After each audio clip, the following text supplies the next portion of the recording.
Welcome to Small Town Big Life Podcast, coming at you from the tool shed behind Grace Fellowship Church in Avis, Pennsylvania. I am Pastor Drew, and today we are going to talk about serial killers. Yes, out of all the things we can talk about, we're talking about serial killers. We'll get into why here in a minute. It's pretty interesting. My guests are Addie Tomb from the church here in the youth group, and Dyneshia Tice, who is an active leader and intern here at Grace Fellowship Church, and Jackie Brown, who is flying the plane. And we will get started right now. All right. How you guys doing? Pretty good. How are you? I'm awesome. How you doing, Addie? I'm good. All right. Well, let's let everyone know who they're talking to. Tell a little bit about yourself. Oh God, like what? Okay. How old are you? 15. 15, and you're in the youth group at Grace Fellowship. Okay, yeah, I remember being 15. All right, we'll get more out of you as we move on. Okay, Dyneshia. Hey everybody, it's Dyneshia Tice. Yeah, like Drew said, I am an intern here at Grace Fellowship Church. I've been actually coming here since like third grade, so kind of lifelong member almost out of 23 years that I've been alive. But yeah, I'm married to a wonderful dude named Taylor. I have a fur baby named Cheddar, and life is pretty good. Awesome. Jackie?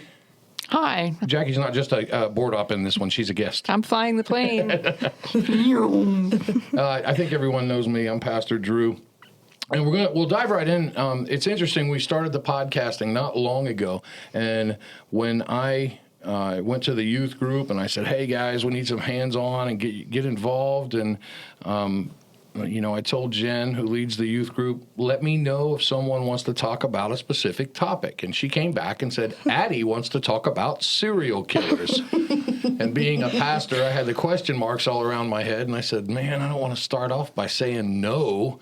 So, okay, serial killers it is. And the more I started to think about it, it's a real part of life. It's a part of our world. It's something that exists. And a mistake that a lot of churches make is ignoring reality. And we're not going to make that mistake here. So, Addie, I want to know, before we got going today, we talked about it a little bit, but whoever's listening now didn't get to hear that.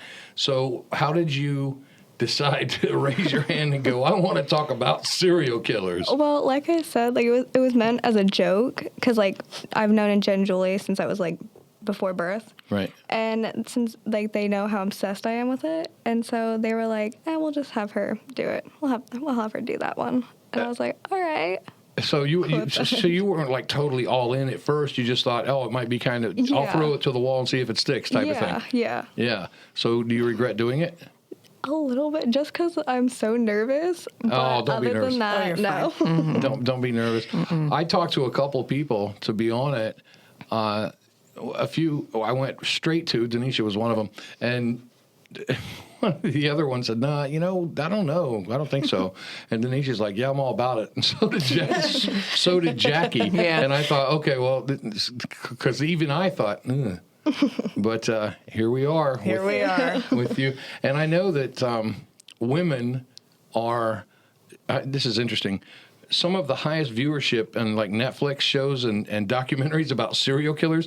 And what's ironic about that is they're also the ones who are mostly the victims of serial killers. Yes, I was going to say, the percentage of women who are actually serial killers to men is like very low. So. Yeah.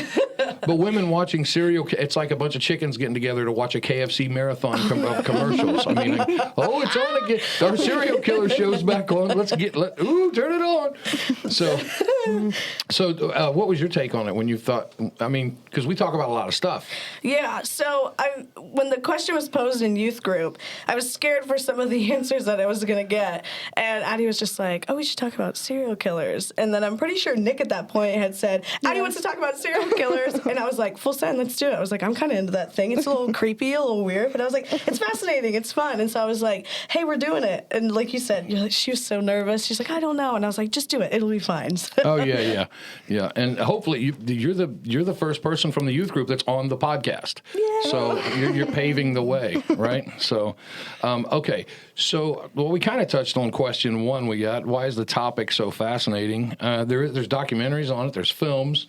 There's series, and I've watched them. I've watched them, a lot of them. So why do you think that it is so fascinating to people. Dyneshia, why don't you go first?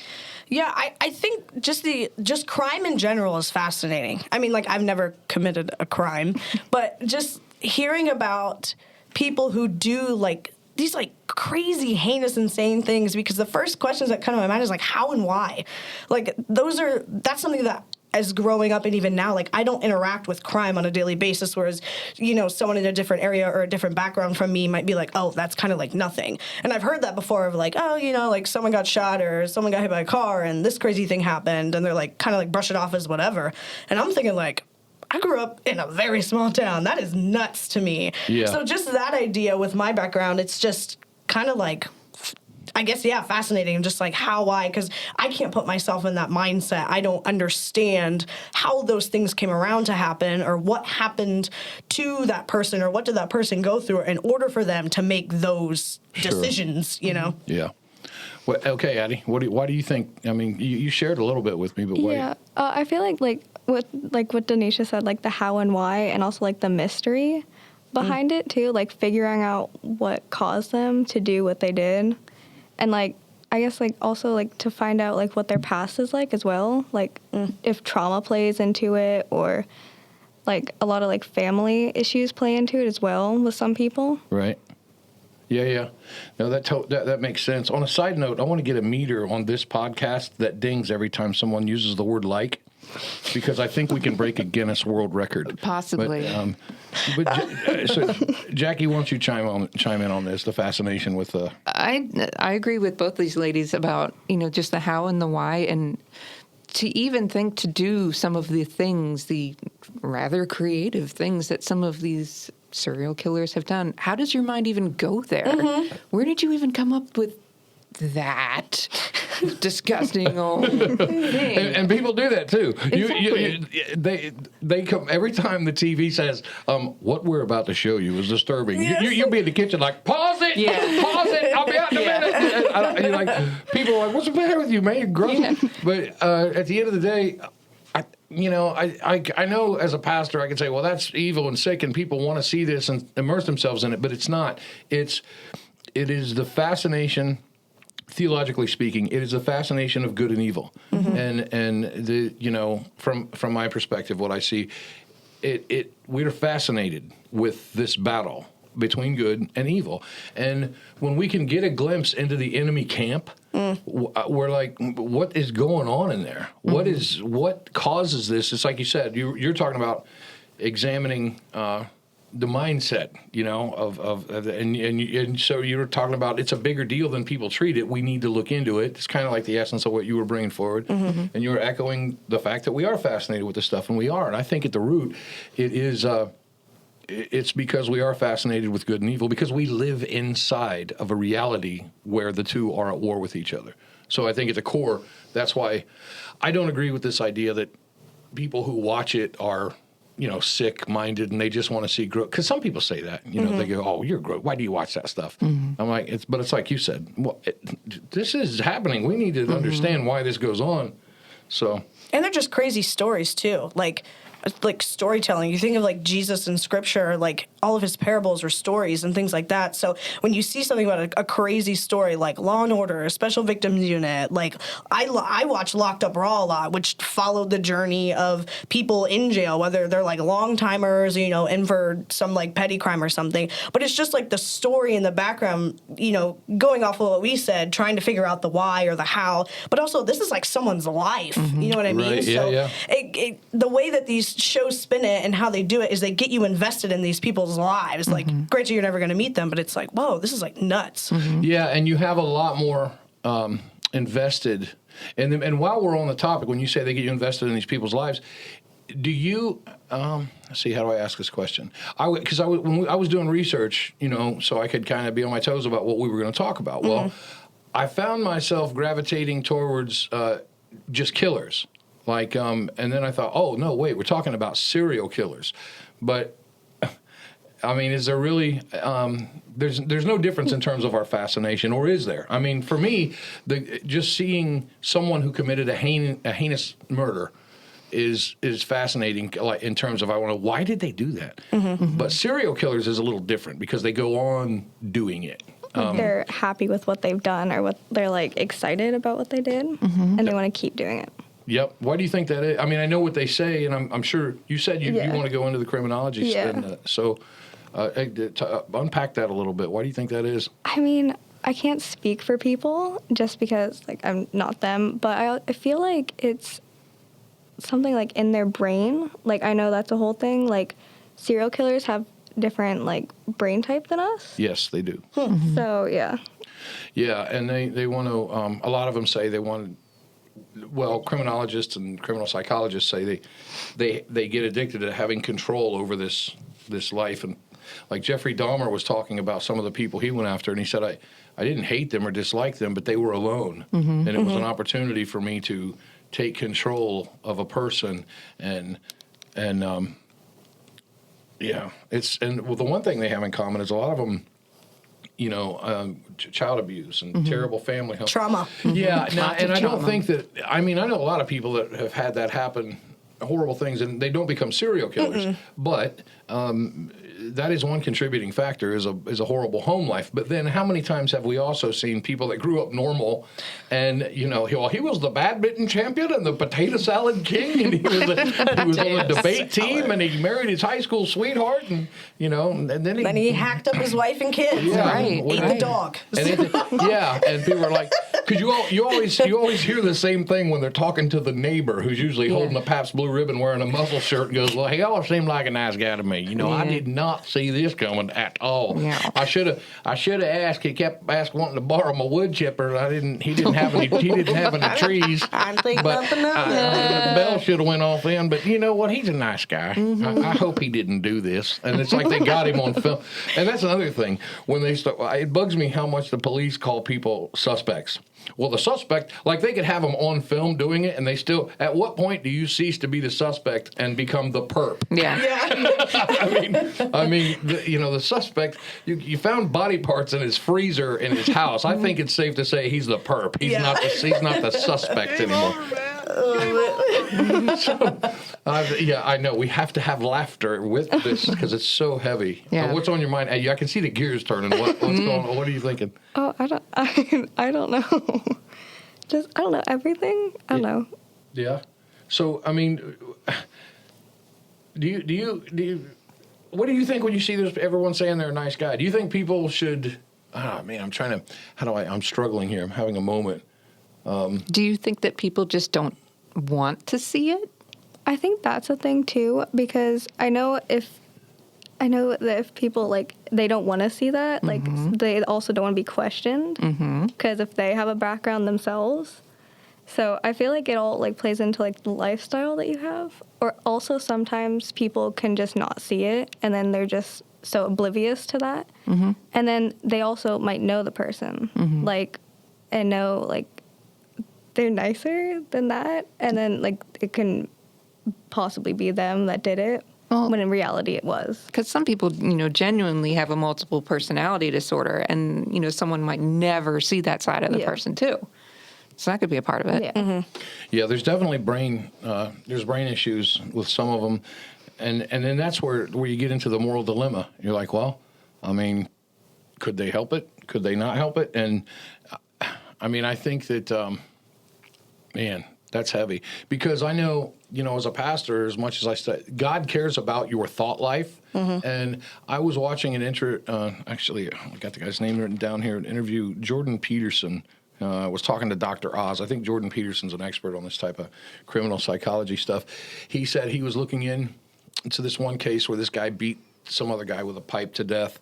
And he said, it was so disturbing to him, but he thought about it for days. He thought about doing it because he was trying to understand that mindset. And he said after a few days went by, he thought he could not only do it, but do it rather easily. And that frightened him.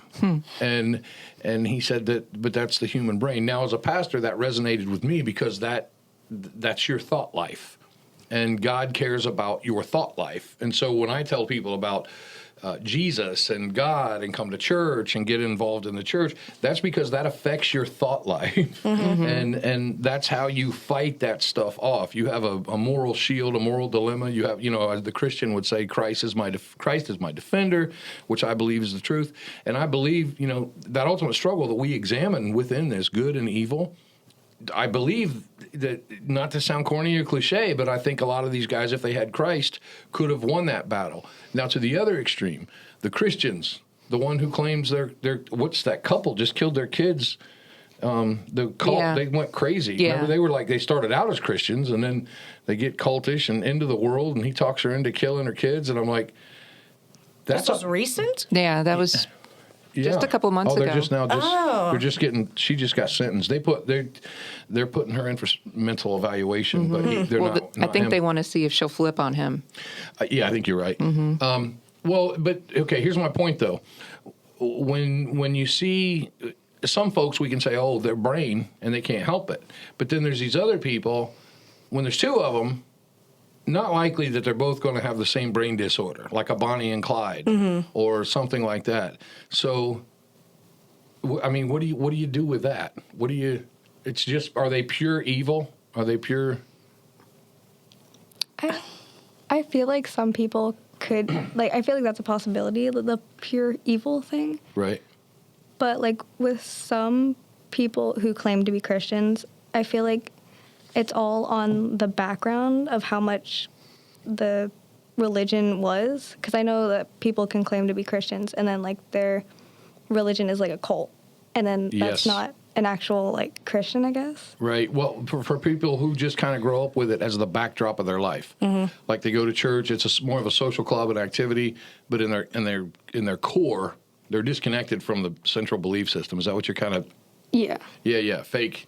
Yeah. I guess is the easy way. Yeah. I could have just said fake Christians. I would have summed it up nicely with it. But, Well, you also call it water rice dirt. yeah, water, rice, dirt Christian. Water, rice, dirt You go to Christian. church 3 times. First time they throw water on you. Second time they throw rice at you. And the third time they throw dirt on you. You get baptized, you get married, and then you get buried. Yeah. And that's, the water, rice, dirt Christians. Yeah, and Yeah, I don't know. I'm because when you pose the question in the preparation sheet, I was trying to think, I don't know, because I feel like maybe people are just inherently evil, and it's just sorry, this is this is how you are. But I mean, you look at a lot of these serial killers, and I brought up trauma a little bit and home life. Ted Bundy had no dad. His grandparents were violent, especially his grandfather. He had a lot of resentment toward his mom. Dahmer, he was divorced, ignored by both parents, or not he was divorced, sorry. His parents were divorced, and his parents were kind of whatever. And then Ramirez, he had drug use. And so, a lot of these things, and I mean, having a background in daycare and children and how the brain sort of develops with trauma, especially, that affects it a lot. I mean, we've all gone through trauma in our lives, not saying that your parents are divorced or you watch somebody get killed, uppercase trauma, but there are traumatic things that happen in our lives, and I think a lot of that plays into the psychology and the background and the why of people do these things. But I do think that we have a responsibility with that, that there's a choice in which how far we let our thought process go in order for it to get to our actions. Granted, I've never dealt with half of this stuff on here, but the stuff that I have dealt with, seeing that sort of play out in my life, I have a choice whether or not to do these things. Now, the tricky part is when you get mental illness kind of into that as well, because how that thought process works, I don't know. I don't experience things like that.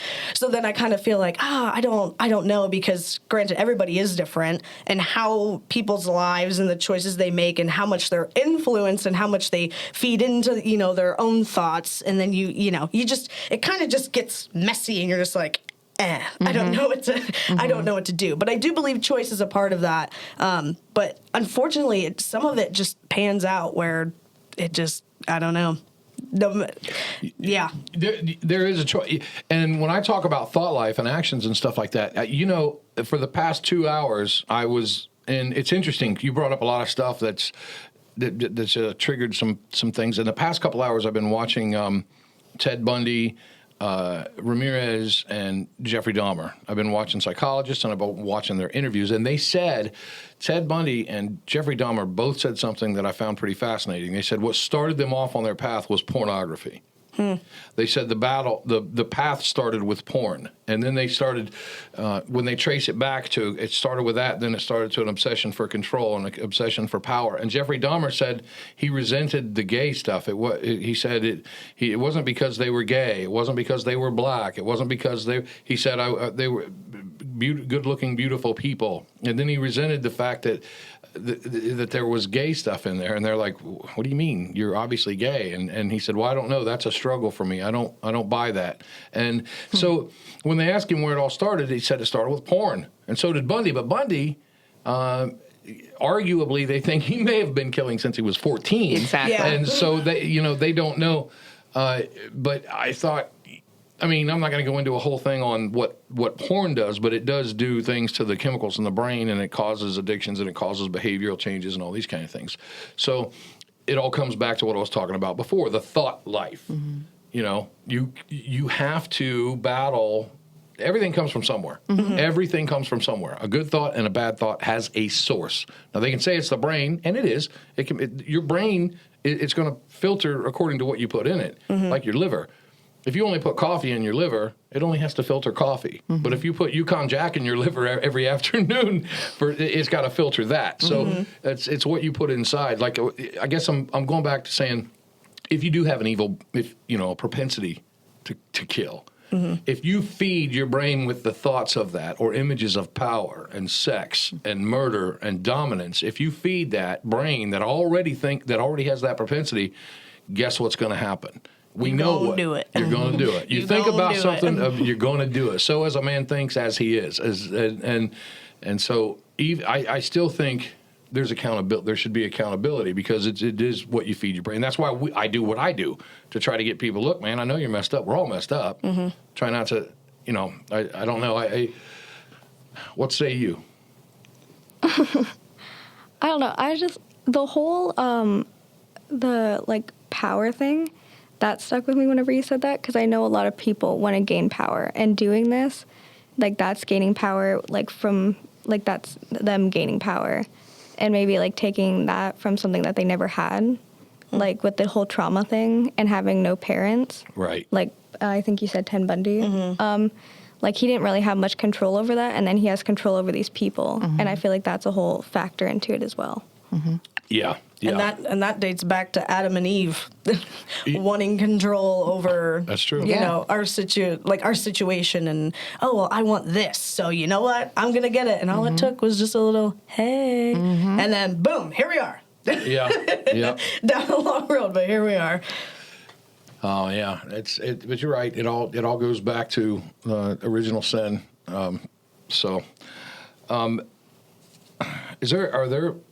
We've thrown a few names out there. Are there any specific ones, like serial killers, that you... Oh, I have a whole list. Bring it, This sis. is nice. Did your room, do you have articles cut out with circles and arrows and that would be kind of dope. candles? Not gonna lie. It'd be a vibe. It'd be a little creepy. Yeah, You would totally have to creepy. warn people before. Okay, so before you come in. Yeah. No. Not the whole room thing. No, I have 2 books. Right. Encyclopedia books, and I also listen to podcasts myself. Sure. About this. But personally, I find it so fascinating trying to figure out cases. That's the most fascinating thing, and trying to figure out what caused people to do the things they did. Right. Mm-hmm. So whenever I say I have a whole list, I have a list and list and list. Who just blows your mind? Yeah. I know that there's a lot of there's female serial killers, and there's one, I don't remember her name at the moment, but she was from the Victorian age, I believe. And I think she was the first female serial killer. Okay. I don't know. I have a cheat sheet. I'm trying to look. I don't know who that is. Jane I was gonna say, one's dating back that far. Yeah. I'm out a little bit. Yeah, me too. Unless you're going to bring up some vague, Jack the Ripper person. Jane Toppin. Yeah. Maybe. She killed, poisoned 30. So- She was a nurse Yeah, in 31. I think she so, poisoned yeah. 31 people. Float the boat there, Jackie. Floating. Because of her being a woman, it's fascinating Yeah. to you, and you think it. I feel like, for me, there might not be that many female serial killers only because they haven't gotten caught yet. It's a good Because point. I feel like women, like, we know how to get rid of things a lot easier. Oh, wow. Okay. Wow. Oh, man. Okay. You waited till I left the area to... Drew's gone say it. Yeah. But there is that impression that, well, we're women. We couldn't lift a body and put it in a wood chipper or whatever. Oh, that's true. They don't. Like That's right. I have 6 bodies. Yeah. Right? Oh, now we know. You guys are creeping me out. But like Eileen Wuornos, the woman who was hitchhiking and killing, they all said that, well, she's just this skinny woman hitchhiking down the road. She never do anything. I watched an interview with her, and she said, they were asking her, you killed 7 guys or something? 6. And she goes, here we go again. You're obsessed with that number, aren't you? It's the number. And I'm like, what? What are you talking about? Yeah. It's a big deal. You killed 6 people. Yeah. Good grief. Yeah, we're obsessed with the number, okay? bit. Let's park it there for a minute. Let's start there. Good grief, man. So, Yes. Yeah. She is my personal fave. Really? So, yes. It's weird Okay. when you say favorite when you're talking about a serial. I am I know you personal mean. fave. So it was in, I didn't learn about her until high school, and we had to do a project on serial killers for my one history class. And so I was like, all right, going through like Bundy and like Dahmer and stuff. I was like, they're not like overrated, but like Oh my everybody gosh! knows- It's like we're talking everybody about. knows. It's like we're talking about bands. But like I knew people were gonna pick those, so I was like, I want to pick somebody. They're so obsessed over. Yeah, and so I was like, I want to pick somebody that like not many people know. I was like, I'm gonna pick a female serial killer because Right. you don't really hear about them because there's not too many, at least that we know of. Too many like well known documented. So I found Aileen. And her pictures, her mugshots, literally just cracked me up. I don't know They're why, terrible. but bad. I'm like, sis, come on. But so I did my research project on her, and it was just insane to me because do you know about Aileen? Yes. For those of you out there who don't know about Aileen, she was a Floridian serial killer. She was a prostitute on I-95 down in Florida, and she killed six men with a pistol, shot him point blank. She would prostitute and then do what she had to do, take their money, and then, pop a cap on them kind of thing. But it is insane to me. And even with all serial killers, especially Bundy, how they get away with it for so long. I mean, hers, it was, what was Well, it? it's typically because they're the type of profile of person that no one would suspect. Exactly. Like you would expect this tiny little, 30-year-old woman to be killing these trucker dudes. Right. But yeah, I think within a year, it was like the late. Let me see my notes here. Don't want to get it wrong. Yeah, late 1989 to the fall of 1990, she killed 6 men, like in that period of Just time. like boom, boom, boom, yeah, boom. and so it's just kind of crazy to me how, I guess, she could kill in that small of a time frame. But even her background, like she was sexually abused by her brother and her grandfather. And so there's like that trauma behind it. And then she became a prostitute, like a sex worker, and then, ended up killing people. But some of her interviews that you've talked about, because she has a documentary. There's a couple ones. I think it's called Monster. Yeah. That talks about her. And it's got like interviews and stuff. And she's just very interesting to me. The things that she chooses to focus on and what she says and things like that. So that's my go-to if we That's talk yours. about Yeah. Don't want to say personal fame, but It's all and sex. It always comes back to sex too. Prostitutes, sex, porn, all this stuff, and that's such a big deal. Like, because the world we live in now, like young people think that porn is okay, but not recycling is not okay. And no, I'm being totally serious. No, I get you. And it's like, as a pastor, I try to explain this stuff to people. No, look, God doesn't not want people to have sex or have fun or anything. The Bible starts off with him telling 2 naked people in a garden to have sex. So, but it has to be within marriage. It has to be in the right rules. When God says, you guys have heard me say this when I preached before. When God says, thou shalt not, he's saying, I want you to be safe. And we're saying, thou shalt, he's saying, I want you to be happy. So that, he invented it. It's a part of life. But when it gets perverted and misused and twisted by Satan, and it's outside of marriage, it's outside of wedlock, it's used strictly as a pleasure tool and all these things, and it starts down this path that people...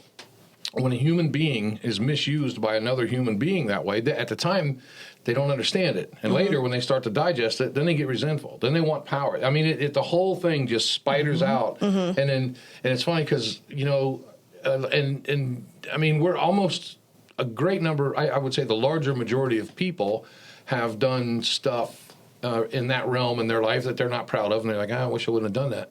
And then there are some people who continue on down a road with it in their thought process, which leads me to the next thing. I think the question I had on here was, do you think, does God enter into the equation? What I got here, if they committed to God, would they be healed? If some of these people said, well, I want to see God, I want to find the church, or because we were talking about if their brains are just off the hook and they've already poisoned themselves too much, like Jeffrey Dahmer, they said, could you have ever been rehabilitated? He said, no, I'm too far gone. I couldn't have been fit. If I was out, I'd be doing it now. I mean, do you think they're to the point, because the Bible talks about hardening people's hearts, where they can get just, hey, man, I'm always going to be this way, and nothing's going to change. Do you think that's the case? Well, I feel like anybody can be like converted to God, I guess. But it's also a mindset where if they're not going to change, then they're going to keep doing what they're going to do, and they're not going to listen to anybody or what anybody else has to say. So I feel like it's all a mindset thing. Where if you're going to convert to God and you're going to actually stay, then great. But if you're going to do whatever you want to do, then I guess nobody can really help you if you're not going to listen. Because a part of that is your choice. You need to be open to letting God change your heart. And you need to be open to and willing to work toward that kind of thing. It's like, oh, God changed me, but I'm going to do whatever I want to do. It's like, well, sis, that's not going to work like that. That's right. Like, you need to let me. You need to die to yourself. You need to let me take every single part of your life and change it. Let go and let God. Exactly. So that was just my thoughts, my added 2 cents. No, very insightful. I agree. You have to have a genuine repentant heart. I did prison ministry. I was inside the prison, and it's called the Kairos program. And for the inmates to get in this, they have to really prove that they've been pursuing God, and they evaluate them and all this stuff. And some of them, you can tell the vast majority of them seem genuine, but a lot of these guys are con artists, and that's why they're in there. So you don't really know, but of course you hope they are. But it's like you said, if they're not seeking God wholeheartedly, internally and spiritually, it's not going to take, even if they do full other people. And Addie, you made a great point. If someone does, anyone can be forgiven. And that was a very responsible point that you made, because the Bible teaches that. Anyone can have Christ. Anyone can be forgiven. And I was kind of pointing out prior to that where, it also says he'll harden the hearts of some people. So faith and prayer is pretty much the only thing you can do for anyone, and hope that they do eventually want to seek God and do the right thing. But we were talking about ones that stand out. You said you have a list, and you said, what about you, Jackie? Anyone particular that? I don't have a particular one. To me, I'm more interested in the background of, like you were saying, did they just snap, or was there some kind of parental background influence? And going to the forgiveness question, the God question, I feel like maybe when you were in prison ministry, if you saw people who maybe committed a crime because they got into drugs and they went down this path and they lost control and they did this, and maybe they're sincerely remorseful of that, but then the serial killers enjoy it. Like they've done it multiple times and they get that pleasure out of it. Yeah. So they want to keep doing it. Yeah. If they're feeling that, can they ever actually be remorseful? And can they ask for forgiveness? That's Ramirez said he couldn't. He said he could not he said if he didn't fulfill the desire to do the killing, that it would crush him. So he had to, that was the way he described it. So you're right. Can you, and to rewind a little bit about what you said about the guys in there doing different things, I just wanted to touch base on that. I talked to a lot of people in there, and one of us told us a story, and that you could hear a pin drop in the room. He killed somebody because, it's not that often like we're in an environment like this, and then you tell me how you killed someone. I mean, you may see it on television, but until you're locked up in a penitentiary with a guy who did it right in front of you and no guards standing there, it's an entirely different vibe. Yeah. So he's telling all of us, we're standing around, and they all start off. Some of these guys are like in their 40s, and they did this when they were like 19. Which is nuts. And so when you talk to them and you hear them talk about Christ and recite the Bible, and you're like, you're not even the same person. You shouldn't be in prison. But if you're the family members of the victim, you don't want him out of that prison. Right. And he'll tell you, he goes, I don't know that kid that did that. I'm not that kid. And that kid's stupid. I wish I could go back and talk to him. And your mind goes in a weird place. In a way, as a pastor, I felt good because I feel like I'm in the right place. I'm in prison. No one's going to come see him. But anyway, so he tells the story, right? I'm going to try to condense this because it was so heavy. And you could hear a pen drop. He was in for murder. His life's over. He's in prison. And he said he had to get some crack. And he said, so I see the house. It's in the suburbs. I need something. I'm looking for a garage door, something to be left open, or you check doors to see if there's unlocked, and there's no keys. Sure enough, I get in one. I get in the house. It's unlocked, and he says his girl's waiting on him like 4 blocks away. And he goes in the house, tries to hurry, looks for something, and he finds a pistol in a drawer upstairs. And he said the first thing he thought was, I can get $50 for this right now. And then he hears, he said, I heard what no burglar wants to hear, keys in the front door. And so I ran downstairs and I ran into his closet. They had a big closet in the living room in the entryway.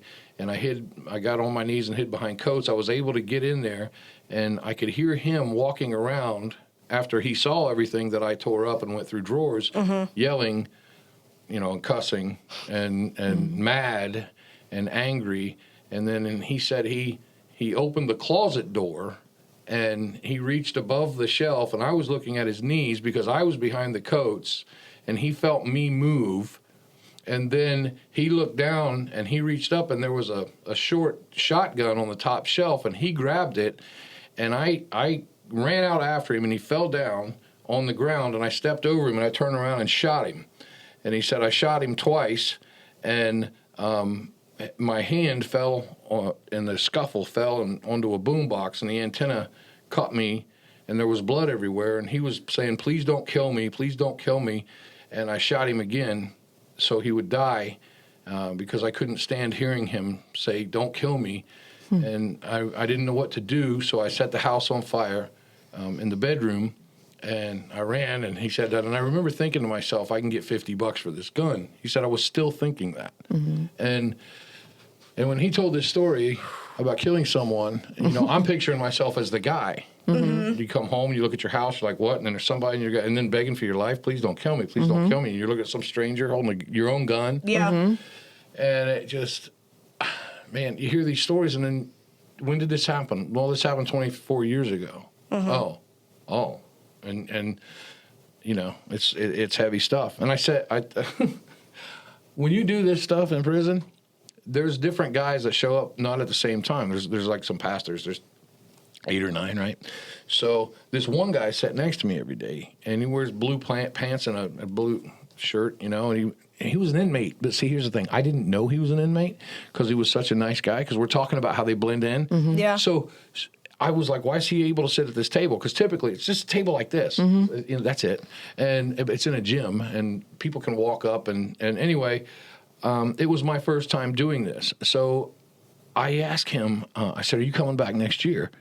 And he looked puzzled. And he goes, I'm here till next year. I'm an inmate. And he looked at me like that. And I go, and I felt really stupid. I go, oh. And he goes, I took someone's life. He said that to me, and I didn't know what to say, so I went, well, that'll do it. And he goes, and then he looked at me like, did you just say that? But he goes, but I enjoy the program, and I want to help next year too. And I'm thinking, oh, good. I'm glad you didn't just stab me in the neck with that pen. But, oh my goodness! But he was a really nice guy, that's how much he was jovial and pleasant and warm. And we were talking about Christ, and we were talking about the Bible, and so I talked to a lot of guys in there that killed people. but none of them were serial killers. And there's a big difference because that's what you just said, and that's what you were talking about. Well, we all were, but the need to feed the beast. And that's why I brought up, do you think they can seek God and go back? Because like Jackie brought up, it tends to be an addiction. And Ramirez says he couldn't. He said it was going to crush him if he didn't pursue it. And I don't know. Part of me also thinks, and just like by the vibe of like the interviews and just some of the more like famous serial, it becomes like a game.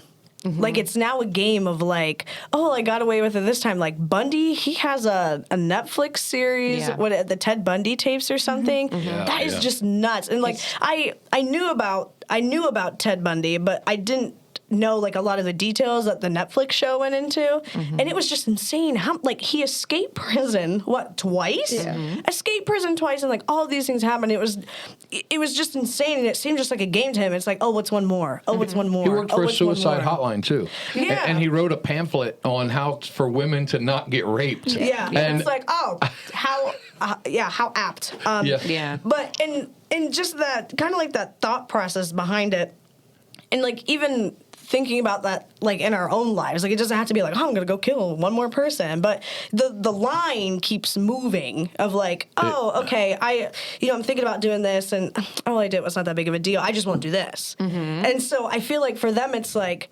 the line moves, and then all of a sudden it's like, I like this. This is cool. Like I'm gonna see how far I can go until it's like, game over, because they have the thought process. Well, I've already done this, so who cares? Exactly. You know what I mean? Exactly. There's no going back. And so, like you said with Ramirez, it was kind of like, well, it wasn't going to happen for me anyway. So it was just kind of like he already kind of like predestined himself to just be, it doesn't matter. I did it. I do it again. I'm too far gone kind of thing. Yep. And those are people that have no real desire, I think, to seek God. Do you think they should get the death penalty? I mean, that's like a topic that I didn't know how to answer, because putting myself in like their shoes, I feel like the death penalty would be an easy way out, personally. And then putting myself in the victims, like the victims' families or whatever, like their shoes, like I wouldn't want to see them just get the easy way out. Like I would want them to like rot in prison for the rest of their life. Because if they could do something like that, then why let them off easy? To me personally. Right. What do you say? I don't know. I'm kind of like on the two-sided thing. Like, I automatically I bring it back to like, okay, well, what if it was me? What if it was my family? What if it was my brother that was killing somebody? I mean, I would just be like, whatever, death penalty, because like, rotting in jail is nice, but there's also like a lot of other things that go to keeping people in jail, like my taxes and stuff. So like you think about that and it's like, well, why am I going to pay for them to be in jail?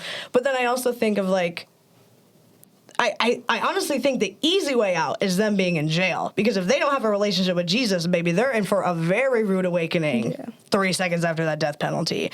So I feel like there's part of me that's like, just kind of get rid of them just so I don't have to deal with them. But then it's like, oh, well, I want to, keep them around so that, they might have a chance to know Jesus, and they might, see true repentance and truly find Christ, so that when they go, they get to, rejoice in heaven with the rest of us, even though they killed somebody, kind of thing. So I don't know. I want to say it just kind of like depends, but that's just my confused 2 cents.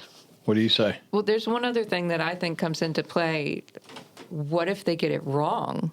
Like, what if someone's been wrongfully accused? I would want to be absolutely positively sure that that's the guy. Because if you watch something like Making a Murderer on Netflix, which is super duper heavy, it's not a serial killer thing. It's a singular murder. But in my mind, with all the evidence they show in the TV show, that guy didn't do it, and he's in jail for the rest of his life, and so is his nephew. But I'm not a member of that victim's family. I'm not there to say, well, here's the facts and here's not. It's just my opinion. So I think maybe sitting in jail at least for a while to make sure it's the right person. Well, so in a case where they've confessed and there's no doubt. Yeah. I mean, so let's just say that. Okay. Then what's your take on it? In that case, I'm okay with the death penalty. If they've admitted it and they're proud of it, something like that. All right, well, all right, you're done then. It's a complicated topic, and there's many. It's not just as cut and dry as people say. Well, God says don't kill, and there's all kinds of conversations that come up. Like, is jail supposed to be for rehabilitation, or is it supposed to be for punishment? And do the people bring up the Old Testament says an eye for an eye and a tooth for a tooth, and says Jesus said love your enemies, and there's a lot to discuss and a lot to unpack. It's like that line in "Oh Brother, Where Art Thou?" Where he says, "You boys might be square with the Lord, but the state of Mississippi is another matter entirely." Right. But then there's what she said too about it's our taxpayer dollars paying for somebody to be in jail. Yeah, and like you were talking about, and which is a common viewpoint, that it's going to be a tougher life if they spend it in prison than if they die. Well, my take on that is kind of like what Dyneshia said. Well, if they don't have Christ, and which they probably don't, but they're in for a ride right then. Because I think if I experience let's say somebody killed someone you love, and your life is crushed. You're just you're devastated, and then every day you have to wake up knowing that person is sucking air, right? And they're reading books. And they're laughing and telling jokes. And watching cable. And they're watching cable. 3 meals a day. And they're sleeping. No, I'm not. I know prison's bad, but you wake up every day, but some other people, like some Christians, don't want that death penalty thing on their plate because they're like, if I get to heaven and I know and I'm this guy's death's on me because I'm the one who told the lawyer go after the death penalty, and I don't want the death penalty. I mean, it's such a complex issue. I think that it can really.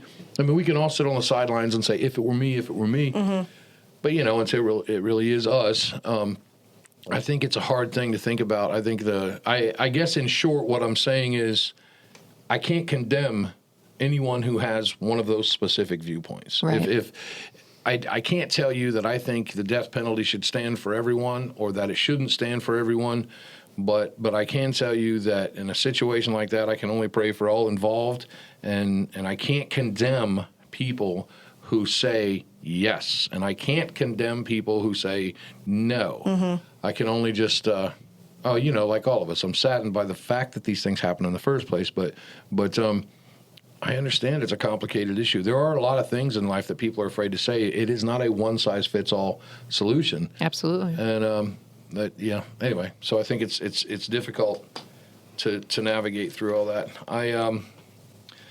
I'm looking through my notes here. See, my notes look like somebody just picked a chicken up and dipped its feet in ink and then lets it dance around the page. Things I have on here, I don't even know why I wrote them down. That's how mine look too, so don't be too upset. Yeah, I think Bundy is probably the worst. Because they say his body count could be in the hundreds. Yes. But I feel like what's crazy to me is Ted Bundy also had a daughter. Yeah, I know. And he never abused or hurt her. No. And it's crazy to me how these people can have daughters and then they can go and do the exact same thing to other women, to other daughters. I know, I know. And then you go home and you just that's your baby girl, and then you just killed somebody else's. I know. And it's I've thought about that too. It's so weird how you can dehumanize someone else, like you said, and go home and have love and compassion. Now, we don't know that he had love and compassion for his own daughter. We know he didn't hurt her. Yeah. But we don't know if it's because he didn't want to or a fear of getting caught. Because sociopaths, if they don't do something, it's typically because they're afraid of getting caught, not because, so I don't know. But you're right. I always found that to be strange, too, because he was so heinous. He did so much bad. And, a little girl was under his care. His child. Yeah. Man, how did that happen? And right. I mean, thank God it didn't. I mean, that it didn't happen to her. So, it all comes back to I think it all comes back to the fascination with good versus evil. That's why we all want to look into it, and we can see into the enemy, into the enemy camp. We were talking earlier about Charles Manson. Yeah. Because you guys hear his name all the time, but he didn't kill anybody. He didn't personally kill anybody. He talked other people into doing it for him. Right. And because Jackie and I were talking about that insatiable need someone has to keep the killing going, and then we were kind of talking about, well, Charles Manson, he didn't really do the killing, so we were talking about him in the context of things. She said she was telling me something about Charles Manson, and then I told her something about Charles Manson, and then we were kind of beach balling this subject about how when you watch interviews with him, he answers questions differently at different times. Every time. Like the Joker. Like, he doesn't always give the same answer.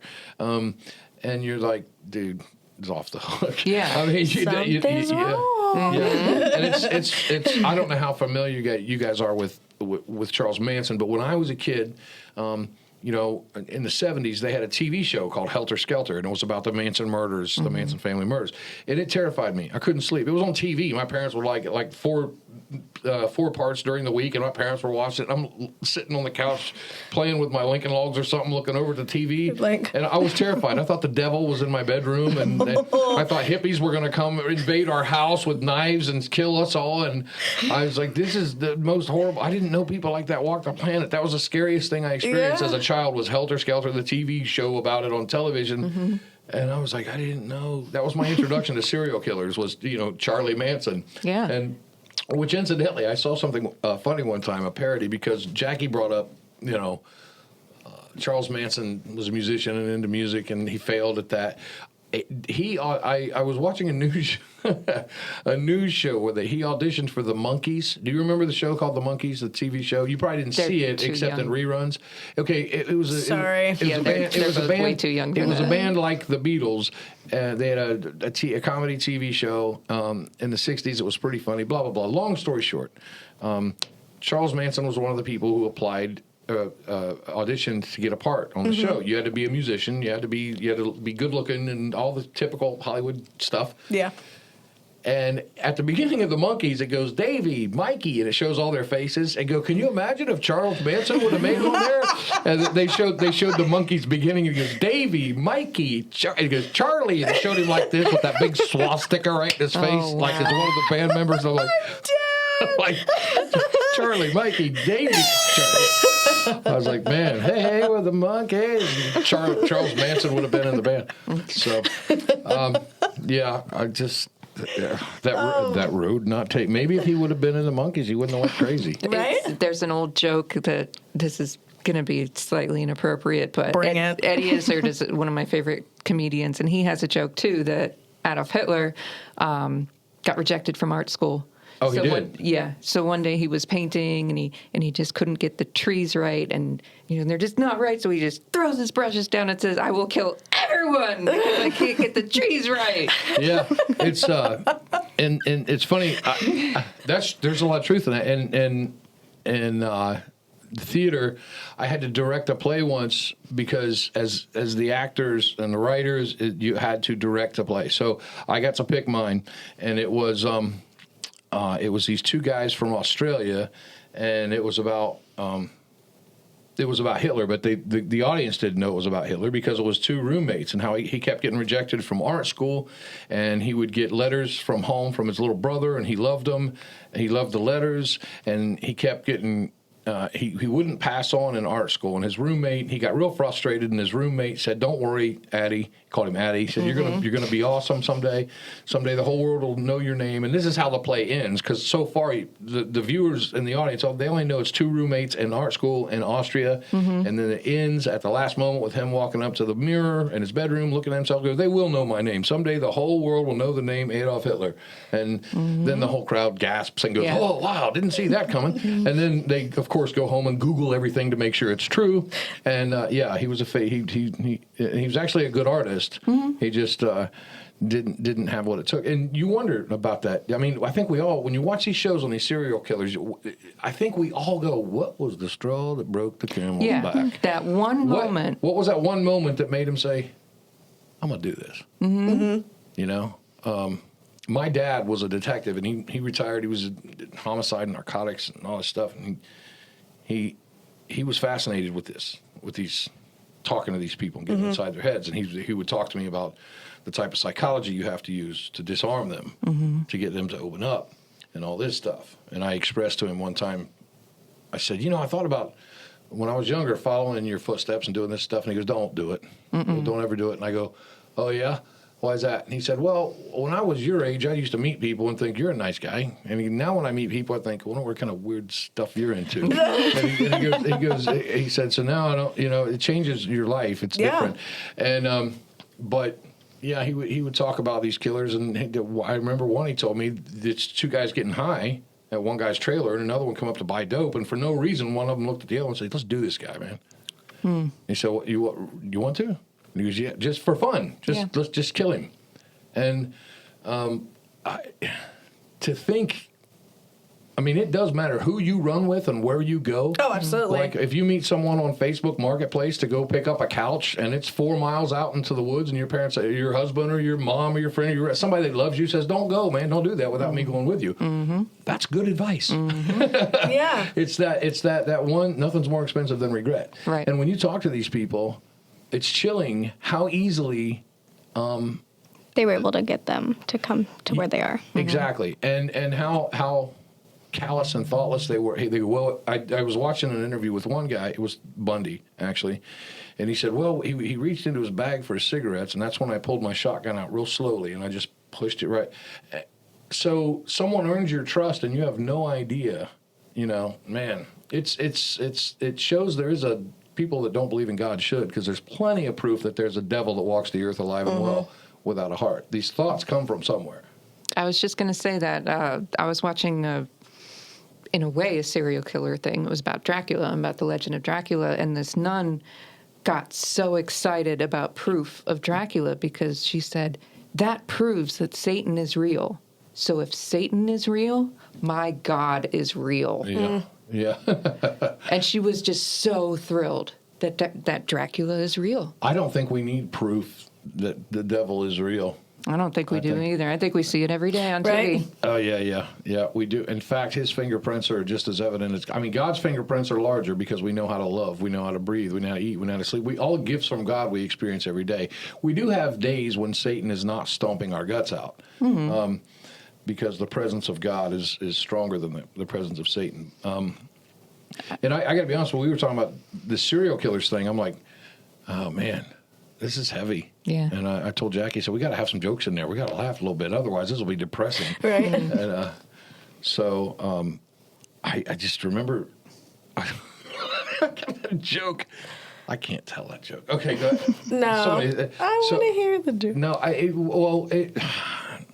We can cut it out. No. It's hard if I explain the context because it didn't really come off like a joke. I was talking to somebody else about serial killers, and they were talking about something that happened in the woods or a victim.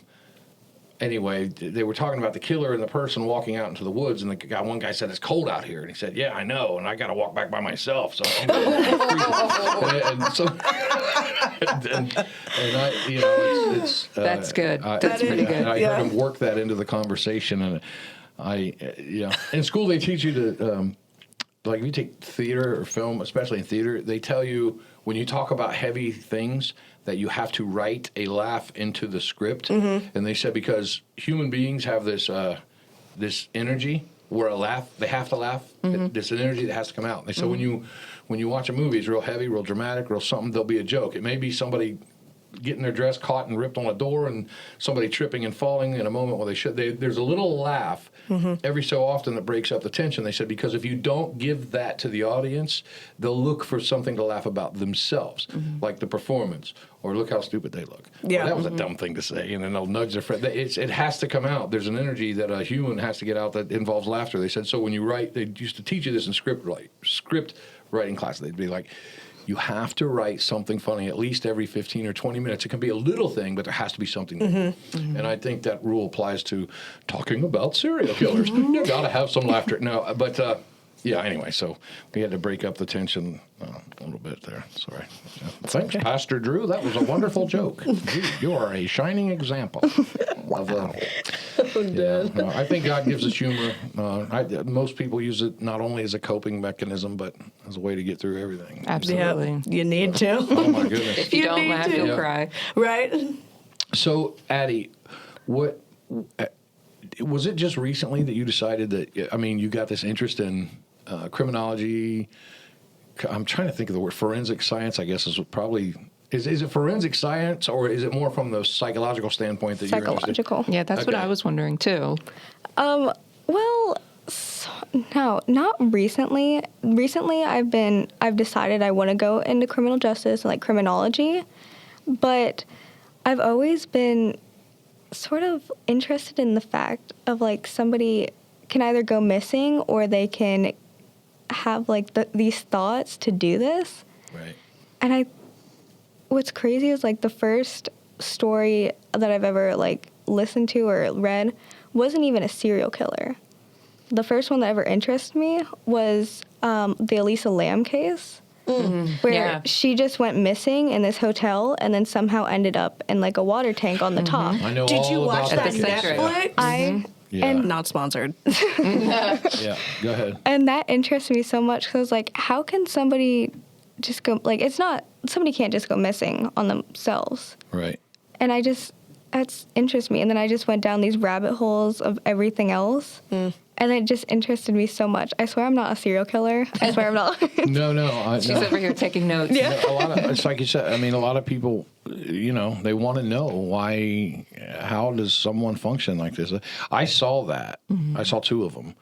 I think the one on Netflix was the one that was the best. I think About the Cedric, the hotel. Yeah. Well, there's one about the hotel, and there's one that's specifically just about her, and the hotel's obviously a huge part of the story. I was on the edge of my seat for that whole thing. Yeah. And wow, I mean, wow, and to get to the end, and you realize it wasn't what it looked like at all, and it was something very unfortunate and something bad that happened but the whole time I was like, what kind of a monster dirtbag could do something, and then when you get to when they start uncovering each stone and you're like, this is it, it's still horrible and sad what happened to that girl. Yeah. And the fact that we're not going to say what happened, so we don't want to spoil it, but the fact that they missed it. And then they missed it again. Yeah, I know. Yeah. And I know so many other cases like that, too. My sister, cause my sister always shows me this stuff. And there was this girl who was in a hotel again with her friends. And then she went missing and she ended up dead in a freezer. Like in one of the big walk-in freezers. And I was like, all right. So then I looked into that. And then there wasn't much to unfold because the media doesn't let some stuff out. Right. So it just sort of like, I don't know the right word, but it's just sort of like confusing, I guess. Yeah. All I'm hearing is don't go to a hotel. Whether by yourself or with friends, at this point, it's not safe. So, noted. Yeah. I'd be afraid of everyone. Yeah. Now, Walk next time around in fear. order a pizza, and the pizza guy shows up, leave it on the porch, set it down, and walk away slowly. You can't. I know. This is the kind of stuff that sticks to your ribs after a while. You meet people like tomorrow, and we're just doing this thing here at the church. Everyone I meet, I'm not going to turn my back on them. Yeah. I don't know you. No, I'm just kidding. I'm not that. I'm not scared myself. So Yoda. In my notes, I have Yoda. Why? I'm trying to remember. Oh, I know why. Because when I was researching, this is my note taking stuff. Somebody asked me recently, "Can you send me your notes?" And I thought, you don't want me to send you my notes because when I was thinking about people that won't. How do I put this? Face your dark side. You have to accept the fact that you have a propensity for evil in order to combat it. Right. And I wrote Yoda because there's an episode in the Clone Wars where it reminded me, I think I wrote that for my own amusement, where Yoda, he goes to this force planet, like this force. Like, remember when Luke went into she is not into Star Wars. No. She has the audacity to wear a shirt around sometimes. I know. But anyway. Strictly for the culture, do I wear the shirt? So when Luke went into the cave and he saw Darth Vader In the his spirit world, yeah. Yeah, right. So Yoda goes to this one, and he goes in, and there's an evil Yoda, a black dark force shadow, and he fights him, blah, blah, blah, blah, blah. And you're like, how's he going to win? How's he going to win? And finally, he comes to the conclusion that the only way I can beat you is to stop pretending that you don't exist. Yeah. And I have within. And so he had to acknowledge that he has a propensity for evil, because if he tries to deny that you're capable of doing evil, then you'll do evil because you'll justify it. Blah blah blah blah blah. So I started thinking about these people. No, but that's deep, for real. It is deep, and you have to acknowledge the fact that you're capable of doing evil, because if you do acknowledge that, that's called. It also has another word in church we call confession, which that word means you agree with God. You know what? I do need help with this. So that's basically all it is.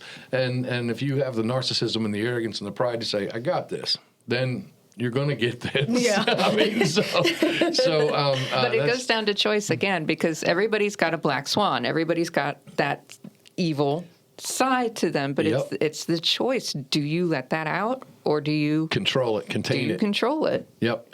Christians say, well, take it, and give it to Jesus, and take it before God, and all that, and which is all true. It's all true. But when we pray and we ask for God help, He gives us He gave us a brain to do things. I mean, it's like you said, He gives us the strength. He puts it in us to fight against this stuff. So And you have to acknowledge it. I think it's the same thing as God gives us attraction and He gives us lust. Attraction is one thing. I can find somebody attractive, see a hot guy on the street. I'm married, but I can still look and hey. But if I would act on those, What was that? Hey. Jason Momoa goes walking by. Hey, but lust is. Boy, girl, you got to be shaming yourself. But lust is the choice to act upon it, even though you know it's wrong. Everything God gives you good, Satan perverts. Has met a way to pervert. Everything that you need and you want, God has given you a way to meet it. If you get thirsty, God gives you water. Satan gives you booze. You get hungry. God gives you food. Satan gives you gluttony. You have a sex drive. God gives you marriage. Satan gives you lust and fornication. I mean, you get tired. God gives you sleep. Satan gives you laziness, lethargy. I mean, and you have a desire. Another desire you have, a need, is to know God. And there's a way. So for everything you have a need, God has provided a way to meet it, and Satan has provided a way to pervert it. And so, So I'm getting all preachy now. That's weird. That's what I do, isn't it? So, but yeah. I was just echoing. I was affirming you. Yes, you're right. Absolutely. Yeah. 100%. I'm looking to see if I have any more weird notes that I don't understand on here. Charles Manson, Richard Ramirez. Jeffrey Dahmer worked in a chocolate factory. I learned that. What? They said, well, just a minute. Jeffrey Dahmer worked in a chocolate factory I'm like, wait, stop. What? I didn't know. Interesting. The first thing I think of is Willy Wonka with a butcher knife. And he's like, they're like, I hear with the creepy music from Willy. Come with me, fly away to an imagination. Slice. In my locker, there's a duffel bag with a head. Because he took a head to work one day. Yeah. They asked him about it. You took a head and a duffel bag to work? Yeah, just wanted to have that. And it's funny. He talks like he's at an interview. Like a luck charm. He sounds like he talks like he's at a job interviews.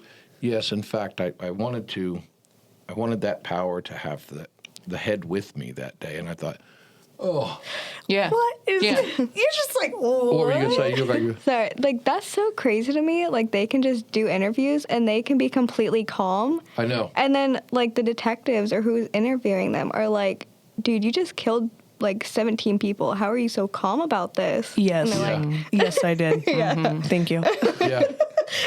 And they're like, well, it was for fun, so I think it's because they know their life is over. Yeah. And they're like, there's nothing else they can do. So they're like, I'm at the end now. What else are you gonna do to me? I know you're gonna kill me, so I might as well just tell you, come clean. And well, that's what he said.